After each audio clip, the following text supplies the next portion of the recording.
Welcome to the Explainer. Okay, so we're diving into something that's been absolutely dominating the headlines lately, Operation Epic Fury. But we're going to peel back the curtain a bit here.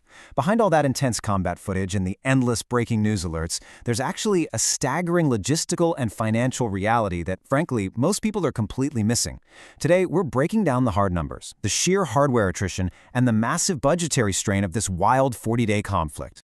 Okay, let's dive right into this. U.S. Naval Operations Chief Admiral Daryl Cottle recently went before the House Armed Services Committee with a pretty stark warning. He said, and I quote, "We're burning bright, but it does come at a cost."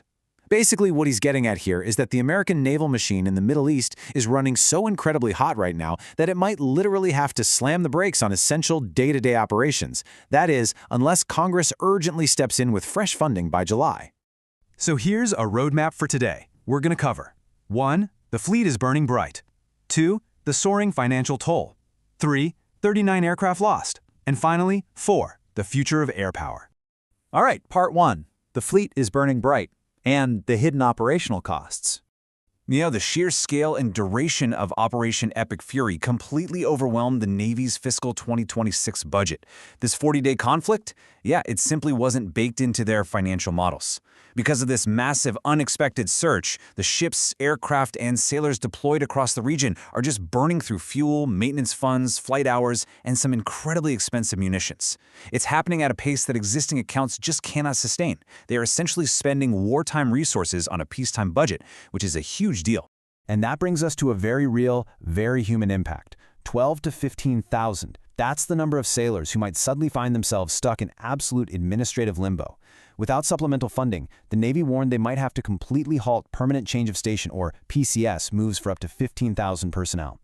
Just pause and think about what that actually means for the people on the ground for a second.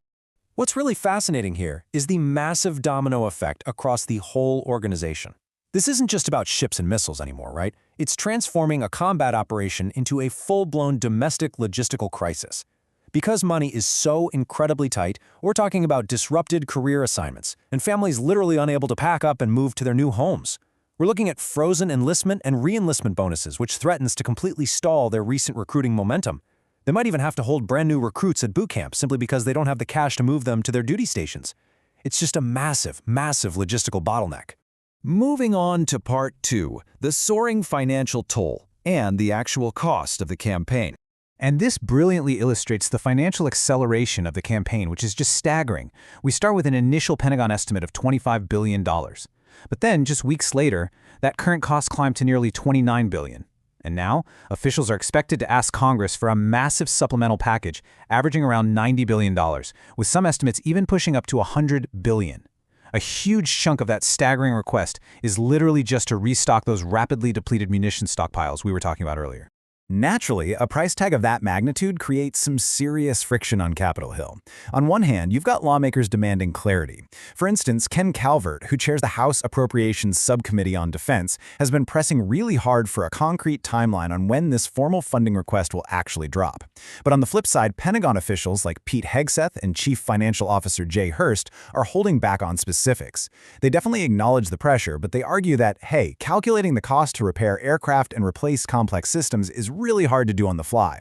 They're insisting on finishing full damage diagnostics before handing over a final bill. So it's basically a classic standoff between fiscal oversight and military assessment. Okay, part 3. 39 aircraft lost, looking at hardware attrition. Looking at the timeline here really puts the sheer, rapid pacing of this conflict into perspective. Hostilities officially kicked off on February 28th. By March, reports show an incredibly valuable Boeing E-3 Century was destroyed at Prince Sultan Air Base in Saudi Arabia during an Iranian strike. Then, moving into April, even during a ceasefire, mind you, an MQ-4C Triton was reportedly lost. And that brings us right up to the present, with Senate hearings actively debating this totally staggering level of attrition. It's a lot to process. But to really wrap your head around how those high-profile losses happened, you have to understand the scale of the air campaign. 13,000. That is the reported number of sorties flown during this 40-day conflict. I mean, 13,000 missions in just over a month. That is a mind-blowing operational tempo, and it really sets the stage for the heavy aviation losses that Congressman Ed Case was pressing the Pentagon about. So the crucial point is, during those 13,000 sorties, reporting cited by lawmakers claimed up to 39 aircraft were destroyed, with at least 10 more damaged. And look at the specific types of aircraft involved here. We already mentioned the E-3 Century, which is a massive deal since replacing that aging airborne warning fleet is already a headache. The Air Force only just greenlit funding for its successor, the Boeing E-7 Wedgetail. Unmanned systems also took a brutal hit. We're talking reports of up to 24 MQ-9 Reapers shot down while operating deep inside Iranian airspace, doing the missions deemed too risky for human crews. An F-15E Strike Eagle was reportedly downed, which triggered a really complex rescue operation. There are even reports that an F-35A Lightning II was hit by a missile over Iranian territory, leaving its status totally uncertain. If these numbers hold up, we are looking at one of the most severe aviation setbacks in recent U.S. operations, no question. Now, while a lot of these battlefield details are obviously heavily contested, it's crucial we look at all sides of the reporting to really grasp the global conversation. And that brings us to this concept of a punctured stealth aura. Iranian officials have claimed their air defenses successfully intercepted dozens of drones, challenging the perceived invulnerability of advanced American stealth tech.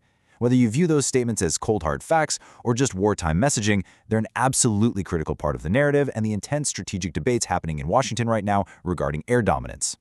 Finally, Part 4, the future of air power and the broader implications. Let's zoom out and see how this all builds across the entire strategic landscape. It starts with the rapid depletion of munitions stockpiles, literally burning through billions of dollars in just 40 days. Then you add in that unprecedented aviation attrition, with dozens of multi-million-dollar airframes needing serious repair or total replacement, a process that, again, officials say needs full diagnostics before they can even put a final price tag on it. And all of that leads to the ultimate consequence. With lawmakers demanding answers and the Navy warning of severe cutbacks, the financial and physical realities of this war are now directly colliding with America's ability to sustain its broader global military posture. So, this entire explainer really boils down to one central issue that goes way beyond this immediate clash. As stockpiles run critically low, as the defense budget is stretched past its absolute breaking point, and as the harsh reality of replacing next-gen aircraft sets in, what is the long-term cost to U.S. air power? Can it sustain this frantic pace without sacrificing readiness everywhere else in the world? It's a massive, critical question that military planners and lawmakers are going to be wrestling with for years to come. All right, that's it for today's explainer. I really hope this deep dive helped you see the staggering logistical reality behind the headlines. Stay curious and keep learning.